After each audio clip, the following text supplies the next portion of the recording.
பகை கடிதல். பாடல் எண் 6.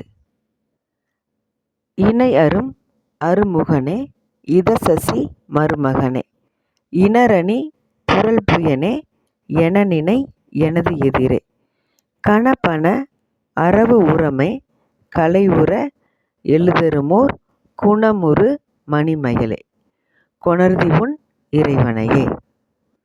இந்த பாடலில் சுவாமிகள் என்ன சொல்ல வர்றாரு அப்படின்னா, முருகப்பெருமான் ஒப்பார் இல்லாதவன், தனக்கு ஒப்பானவன் இவன் அப்படின்னு சொல்லிட்டு யாருமே அவனுக்கு முன்னாடி நிற்க முடியாது, நாமும் சொல்ல முடியாது.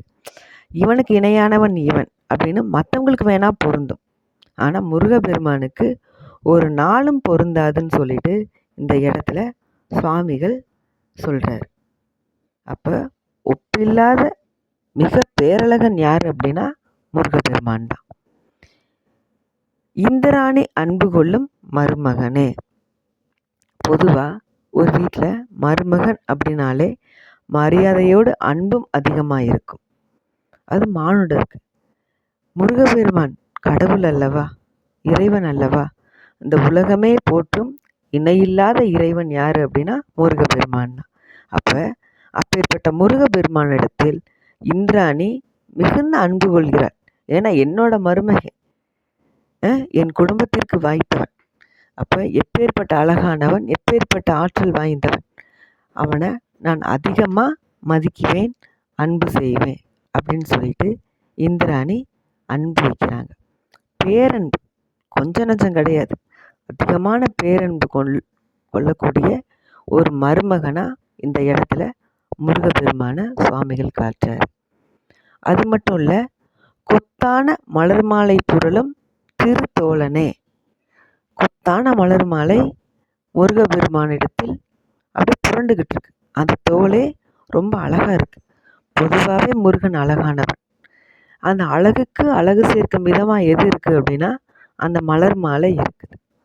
பல பூக்கள் கட்டப்பட்டிருக்குது அப்படி அழகா. பொதுவாக பூவுனாலே அழகு தான். அந்த அழகான பூ முருகப்பெருமானோட அந்த தோளில் படும்போது அவ்வளவு அழகாக இருக்குது. அம்மா பேரழகன், எல்லோரும் பார்க்கக்கூடிய ஒரு பேரழகன். ஒப்புன்னு சொல்லிட்டு இவனுக்கு இணைன்னு சொல்லிட்டு யாரையுமே சொல்ல முடியாத மிக பேரழகன். அவன் பக்கத்தில் யாருனாலையும் நிற்கவே முடியாது போட்டியிட்டு. நான் தான் சொல்லிட்டு ஆற்றலையும் போட்டியிட முடியாது, அறிவுலையும் போட்டியிட முடியாது, அழகுலையும் போட்டியிட முடியாது. அப்பேற்பட்ட மிகுந்த பேரழகானவன் யார் அப்படின்னா முருகப்பெருமான் தான். அப்போ இப்படியெல்லாம் தியானிச்சுக்கிட்டு நான் இருக்கிறேன் யார் சுவாமிகள். எந்த நேரமும் முருகப்பெருமானை பற்றிய ஒரு எண்ணம் தான் சுவாமிகளோட மனசுக்குள்ளே ஓடிக்கிட்டு இருக்கும். அப்பேற்பட்ட முருகப்பெருமானை நான் நினச்சிக்கிட்டு இருக்கேன். என் எதிரில் நீ நிற்கிறாய். யார்? மயில் நிற்குதாமா. அந்த மயில் எப்படிப்பட்டது அப்படின்னா சேடன் அப்படிங்கிற பாம்போட வன்மையே குன்றும்படி இருக்கக்கூடிய ஆற்றல் வாய்ந்தது. பாம்பு விஷத்தன்மை மிகுந்தது, மிகுந்த ஆற்றல் வாய்ந்தது.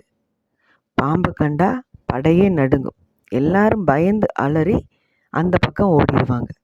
அப்போ பாம்பை கண்டா படையே நடுங்கக்கூடிய அளவுக்கு இருக்கு. ஆனால் அந்த பாம்போட அந்த ஆற்றலை யார் குன்றும்படி செய்கிறாங்க அப்படின்னா இந்த இடத்துல மயில் தான் செய்யுது. அப்போ அந்த ஆற்றலை அதுக்கு எங்கேருந்து வந்தது? முருகப்பெருமான்கிட்டருந்து வந்தது. அப்போ அந்த ஆற்றலும் வன்மையும் பொருந்தியது யாது அப்படின்னா இந்த இடத்துல மயில் தான். காரணம் என்ன? பாம்போட அந்த தன்மையே ஆற்றலை போகும்படி இந்த மயில் செய்யுது. அதனால தான். அப்படி அது மட்டும் இல்லை, ஒப்பற்ற குணம் எதுக்கிட்ட இருக்குது அப்படின்னா மயில்கிட்ட இருக்குதாம். அப்போது நல்ல குணம் கொண்டது, ஆற்றலும் வாய்ந்தது. அப்போ ஏன் இப்படி இருக்குது அப்படின்னா நேரடியாக முருகப்பெருமானோட அருள் கிடைக்கிறனால தான். அப்போ இந்த இடத்துல இவர் என்ன சொல்கிறாரு அப்படின்னா, நீ ஆற்றல் மிக்கது மட்டும் இல்லை, நல்ல குணமும் உங்ககிட்ட இருக்குது. அப்படிப்பட்ட அழகான மரகத மயிலே, மரகதத்தால் செய்யப்பட்ட அழகான மயிலே, நீ உனது இறைவனாகிய முருகனை நீ என்னிடத்தில் கொண்டு வருவாயாக அப்படின்னு சொல்லி இந்த இடத்துல சுவாமிகள் மயிலிடம் வேண்டுவதாய் அமைந்துள்ளது.